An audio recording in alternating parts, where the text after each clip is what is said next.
अजीत प्रसाद कम से कम चुनाव में 40,000 वोटों से यहाँ मिल्कीपुर में विजयी होने जा रहे हैं। 40,000 जी। अरे यहाँ 35,000 तो वो बता रहे हैं बीजेपी वाले। अरे वो बताते रहेंगे, जिस तरह से उन्होंने 24 में बताया था उसी तरह इसमें दुप्पल में ही रह जाएंगे। अजीत प्रसाद 8 तारीख को जब रिजल्ट आएगा तो आप लोगों के सामने आएगा।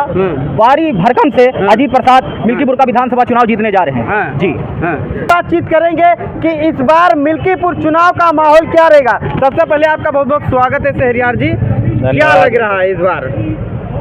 मिल्कीपुर का परिणाम वही होगा जो 2024 में हुआ और जो इस फैजाबाद लोकसभा क्षेत्र की जनता ने आदरणीय अवधेश प्रसाद जी को जिताकर लोकसभा भेज कर किया है और भारतीय जनता पार्टी को उसको मुंह की खानी पड़ी है 2024 में। वही परिणाम 2025 में इस उपचुनाव में अजीत प्रसाद जी को विधानसभा पहुंचाकर यहाँ के क्षेत्र की जनता देगी। योगी जी तो कह रहे हैं कि हम मिल्कीपुर से बदला लेंगे इस बार अयोध्या का।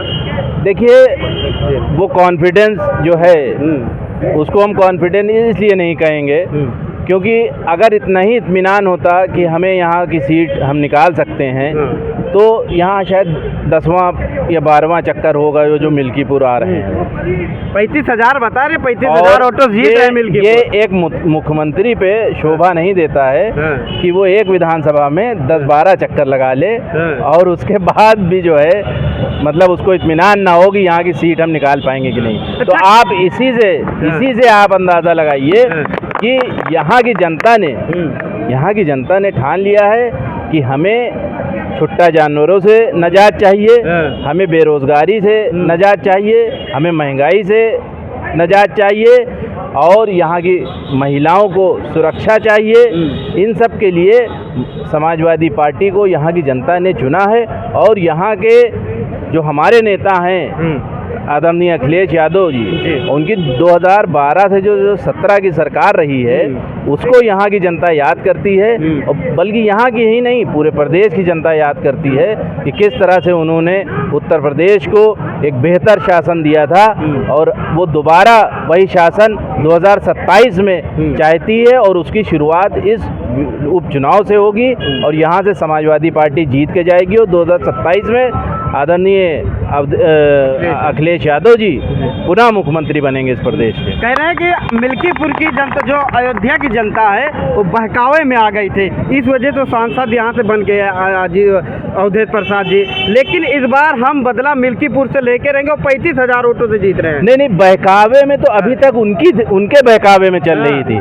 संविधान आँख उसकी तो 2024 में खुली, यहाँ की जनता की आँख 2024 में खुली कि बहकावे में तो उसे रखा गया, उसे धर्म मजहब के नाम पे चलाया गया, उसका दिमाग नौजवानों का शिक्षा और रोजगार से हटाने के लिए धर्म मजहब का इस्तेमाल किया गया।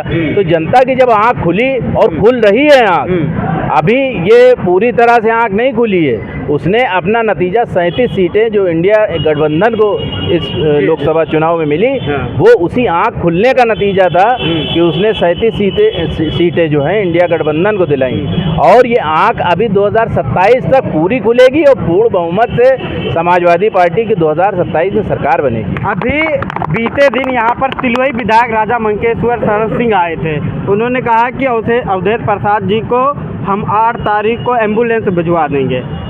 वो तो खैर एक बड़े नेता हैं अवधेश प्रसाद जी और तरीका और सलीका तो यही कहता है कि कोई बुजुर्ग अगर है तो उसका एहतराम करना चाहिए, उसकी इज्जत करनी चाहिए और इस तरह की भाषा सिर्फ भारतीय जनता पार्टी के नेता ही बोल सकते हैं कि किसी नेता हैं वो तो छोड़ दीजिए, उनका तो खासकर और एहतराम होना चाहिए। वो 9 बार के विधायक हैं, 6 बार के कैबिनेट मंत्री हैं, तो उनका तो और एहतराम होना चाहिए। मगर इस तरह की ज़बान भारतीय जनता पार्टी के नेता ही बोल सकते हैं क्योंकि किसी बुज़ुर्ग की या किसी सीनियर नेता की इज्जत करना उनको नहीं आता है, इसलिए इसके बारे में हम ज़्यादा कुछ नहीं कहेंगे। ये उनका एक जो परंपरा है भारतीय जनता पार्टी की और उनका जो तरीका है बदज़बानी का, ये उसी का नतीजा है और ये उसी का एक एग्जाम्पल है। अच्छा, एक चीज़ बताइए कितना कॉन्फिडेंस है आपके पास कि कितने हजार वोटों से जीत सकते हैं अजीत प्रसाद जी यहाँ पर? देखिए, कोई हम एनालिस्ट नहीं है कि कुछ तो अंदाजा होगा। हम एनालिस्ट नहीं है यहाँ पर चंद्रशेखर आजाद पार्टी के भी एक कैंडिडेट को उतार दिया गया है मैदान में, जो कि समाजवादी पार्टी के ही कार्यकर्ता थे वो। नहीं, देखिए, लड़ाई तो सिर्फ भाजपा और समाजवादी पार्टी की है, लेकिन है ना? खेल बिगाड़ सकती है या नहीं? नहीं, बहुत ज़्यादा कोई असर नहीं होएगा, क्योंकि उनका व्यक्तिगत भी कोई क्रेज़ नहीं है यहाँ पर, जो हम लोग ने देखा। तो आंकड़ा तो हम नहीं बता पाएंगे, मगर ये याद रखिएगा कि ऐतिहासिक जीत होगी यहाँ से, और यहीं से शुरुआत होगी 2027 से, यानी कि कस के कमर बांधे 27 की तैयारी मिल्कीपुर चुनाव से पूरी तरह से, क्योंकि यहाँ की जनता, देखिए, जनता ने मन बना लिया। जनता को आप नहीं दबा सकते हैं, उसके मिजाज को, उसके रुख को आप नहीं दबा सकते हैं। चाहे आप जितना एडमिनिस्ट्रेशन लगा लीजिए, चाहे जितना प्रशासन लगा लीजिए, चाहे जितना जोर दबाव कर लीजिए, जब जनता कोई चीज़ ठान लेती है कि हमें ये चीज़ नहीं चाहिए, अजीत प्रसाद जी यहाँ से जीत रहे हैं। बिल्कुल जीत रहे हैं। और कुछ लोग इनसे बातचीत करें। क्या नाम हुए भैया आपका? मेरा नाम है फैसल मलिक। हाँ जी।